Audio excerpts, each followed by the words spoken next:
Yesterday we read this chapter. Today we go through the different important points. Now, in the first paragraph, if you see, it mentions the arrival of various European traders, Portuguese, Dutch, French, and English. Now, they formed East India companies, everybody, and all these companies traded India for two reasons. India was rich in spices and cotton textiles, so they wanted to get that. And the second, India was also a huge market for their goods. And then we have the second paragraph. In the second paragraph, it mentions how the English came to India and how they established the trade contact. So there was one gentleman, British man. He was sent by the English court. The king sent him, Sir Thomas Roe. He came to the court of Emperor Jahangir. He was the ruler. He was the Mughal ruler at that time, and he took permission for the English East India Company to trade in India.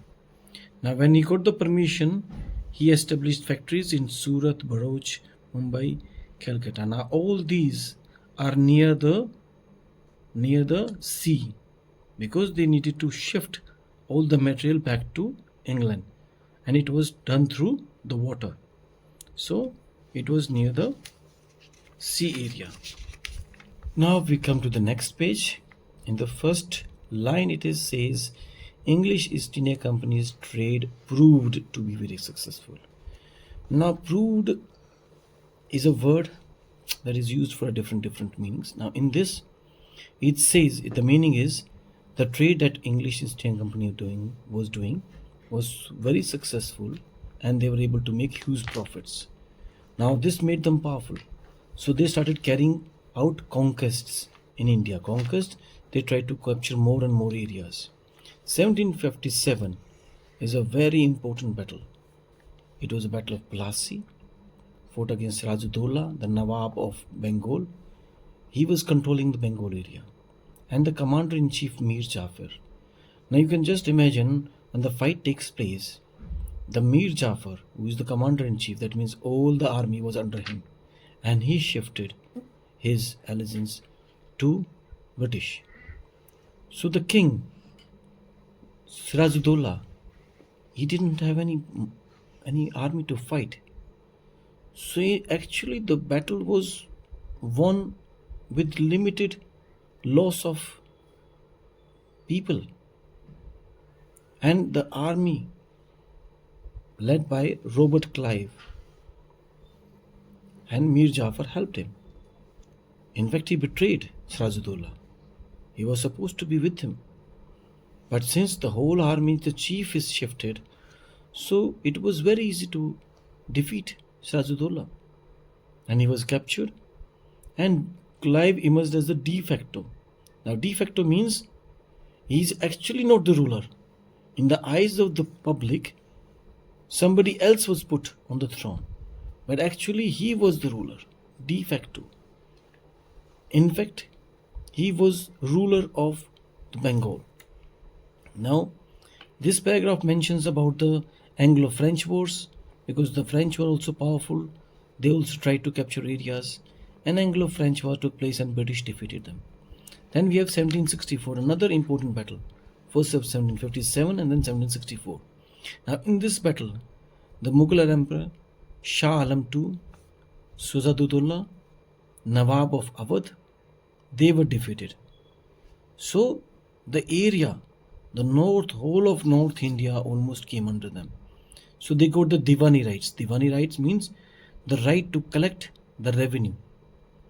For which area? Bengal, Bihar, Jharkhand, Odisha, all these areas. Now, which was a very fertile area. Now, Mughals faced further humiliation when the company fixed a regular income which was just enough for their survival. So Mughal said that we will give you income, but it was a regular income, but it was very insufficient. It was just sufficient to make ends meet. It was not to build armies.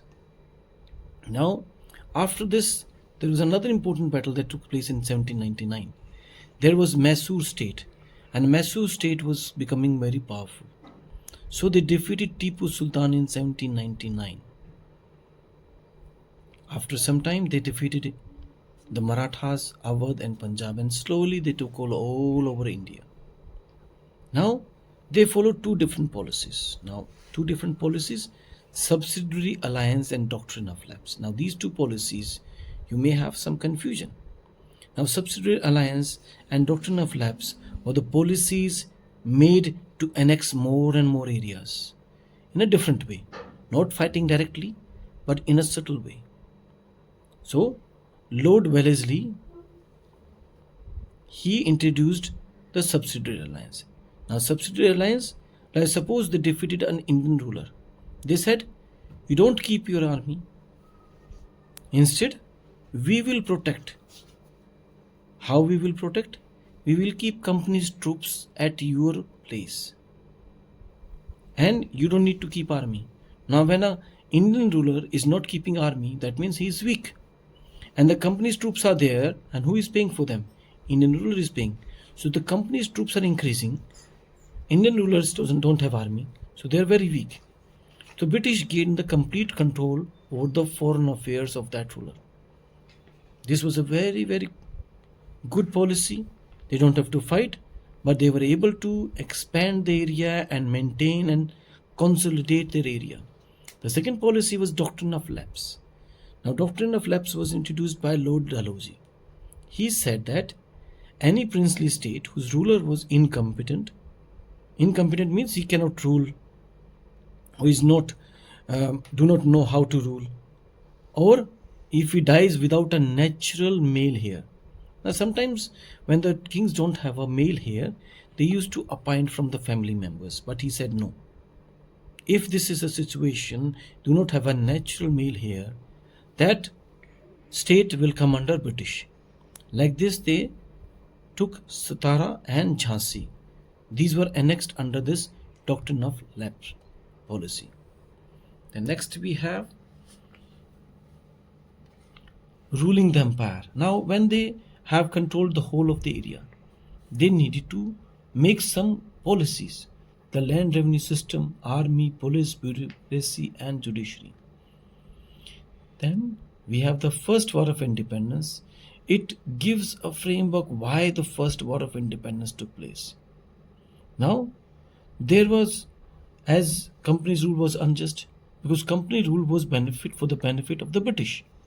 So they made policies which made the people more poorer and poorer. The people were not happy. Subsidiary alliance and doctrine of lapse, the rulers were not happy because their area was taken. Because they said this is not a good reason to take over their area. The British annexed it. Now farmers were unhappy because they were forced to grow cash crops, not the crops that they can eat, wheat or something. The cash crops. Why cash crops? Because cash crops were required by the British so that they can send to their factories. Bengal famine happened. Now, they did not allow any growth of modern industries in India. So, there was unrest among the Indians. That is why you can see so many rebellions took place.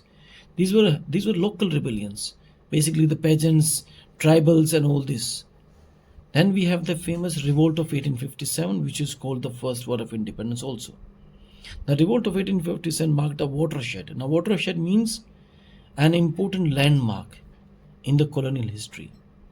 It posed a serious challenge because so much resentment was there. Now, how it happened? Now, the normal Hindu and Muslims were there. So there were new cartridges were issued. There was a rumor that these cartridges were greased with animal fat. Some said it was made of cow, which is very holy to Hindus.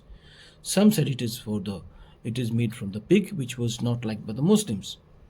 So there was resentment among the soldiers. And then 1857, Mangal Pandey, a soldier who refused to use the cartridge, and he was executed. Now this triggered the comrades to revolt against the British.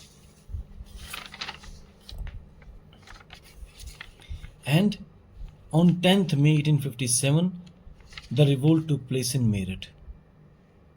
and they marched to Red Fort. Now, why did they go to Red Fort? Before the British came, the Mughals were the rulers, and Red Fort was the place from where they ruled all over the whole of India. So they declared Bahadur Shah Zafar because he was the last Mughal. The Mughal emperor was there. Of course, he became the last one because he was exiled later on. So they declared him as their king. Rebellion also spread to different areas.